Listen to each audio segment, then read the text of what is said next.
जय माँ भवानी दोस्तों। कैसे हैं आप सब लोग। आशा करता हूँ अच्छे और स्वस्थ होंगे।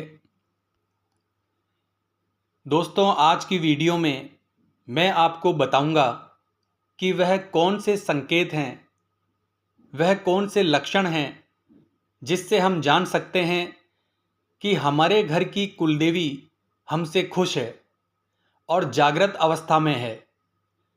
तो दोस्तों, पहले हमें यह जानना जरूरी है कि कुलदेवी होती क्या है। कुलदेवी हमारे कुल की देवी है जो हमारे कुल की रक्षा करती है हर प्रकार से, किसी भी नकारात्मक शक्ति को रोकने में समर्थ है। उनके रहते हमारे घर में किसी भी प्रकार की नकारात्मक शक्ति प्रवेश नहीं कर सकती।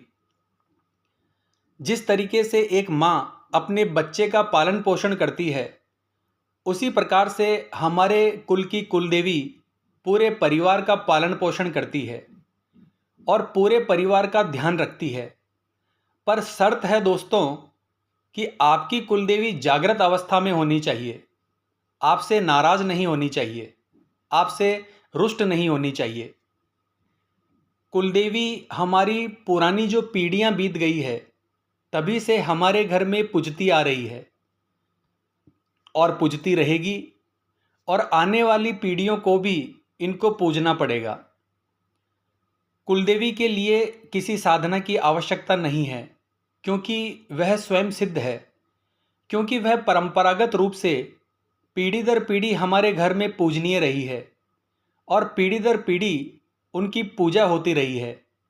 हमें भी चाहिए दोस्तों कि हम अपनी कुलदेवी की पूजा पाठ करें, उन्हें भोग दें, उन्हें खुश रखें। क्योंकि दोस्तों, यदि किसी के घर की कुलदेवी नाराज हो जाती है तो उस घर की प्रगति रुक जाती है। घर में तरह तरह की बीमारियां फैलने लगती है, तरह तरह की परेशानियां आने लगती है। उस घर में संतान सुख में भी परेशानी आती है, विवाह संबंध में भी परेशानी आती है, काम धंधे रोजगार में भी परेशानी आती है, और वंश परंपरा आगे बढ़ने में भी व्यक्ति को परेशानी होती है। तो अगर हमारे घर की कुलदेवी हमसे नाराज है तो उन्हें मनाना बहुत आवश्यक है।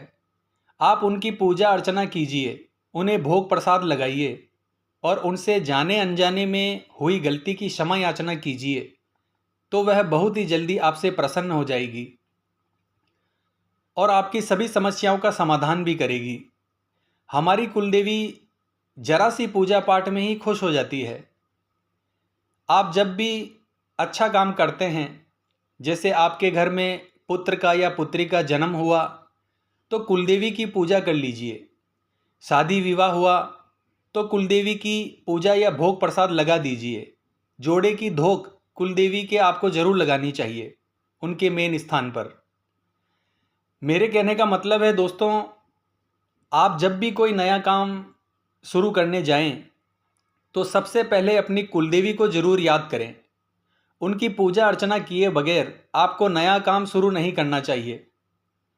तो दोस्तों, वो कौन से लक्षण हैं जिससे हम जान सकते हैं कि हमारी कुलदेवी खुश है और हमारे घर में विराजमान है, आज इसी बात पर हम चर्चा करेंगे। तो दोस्तों, पहला संकेत होता है, सबसे पहले जिस घर की कुलदेवी खुश है उस घर में कभी भी कोई भी कार्य रुकता नहीं है। कोई भी व्यापार या किसी भी प्रकार का कार्य हो, वह कभी रुकता नहीं है। यह सब हमारी कुलदेवी के आशीर्वाद से होता है। दूसरा संकेत है दोस्तों, उस घर में रहने वाले सदस्य सभी एक दूसरे का सम्मान करते हैं, एक दूसरे की उचित बात को मानते हैं। उस घर में किसी भी बात को लेकर कलेश नहीं होता है। उस घर की स्त्रियां पुरुषों का सम्मान करती है। उस घर में बच्चे आज्ञाकारी होते हैं। उस घर में धन की कमी कभी नहीं रहती, क्योंकि जो निर्णय लिए जाते हैं वह समय पर लिए जाते हैं और सही लिए जाते हैं। तीसरा संकेत है दोस्तों, जैसे ही हम बाहर से घर में प्रवेश करते हैं तो हमें बहुत ही अच्छा फील होता है। कभी कभी हमें हमारे घर में इत्र की सुगंध आती है, जैसे किसी ने इत्र छिड़क दिया हो, सारा घर सुगंधित हो जाता है। कभी कभी ऐसा भी एहसास हमें होता है।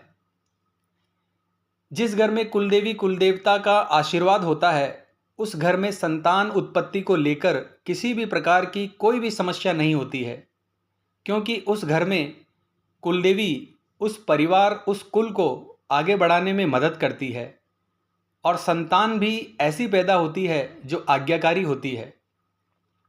व्यक्ति को संतान प्राप्ति की मन्नत मांगने के लिए कभी भी बाहर नहीं जाना पड़ता है।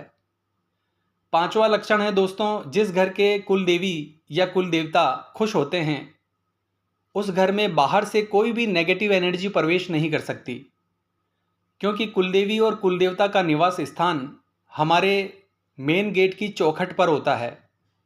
इसी कारण से घर में किसी भी प्रकार की नकारात्मक ऊर्जा घर में प्रवेश ही नहीं कर पाती और इसी कारण से घर में पॉजिटिव एनर्जी का संचार होता रहता है।